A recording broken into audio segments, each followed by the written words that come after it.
චීනයේ චන්චුන්හි හිම කැට සහිත අධික සීතල පැතිරෙද්දී අධිවේගී මාර්ගයක ගමන් කරමින් සිටි මිනිසෙකු අසාමාන්‍ය දෙයක් දුටුවා.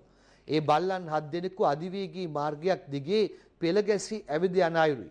ඔවුන් මෙහෙවනු ලැබුවේ කෝගි බල්ලෙකු වන අතර නිරන්තරයෙන් ආපසු පරීක්ෂා කරමින් සිටියේදී තුවාල ලැබූ ජර්මන් ෂෙපර්ඩ් බල්ලෙකු කණ්ඩායම විසින් වටකර පිරිස වූ ආරක්ෂා කරනු දක්නට ලැබුණා.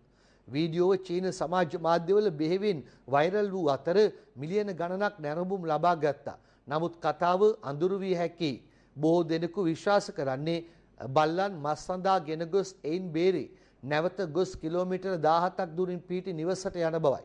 සත්‍ය කුමක් වත් එක් දෙයක් කැපී පෙනෙනවා. සීතල අනතුරු සහ දුර හරහා බල්ලන් කිසිවිටකත් එකිනෙකා අත්හැරියේ නැත.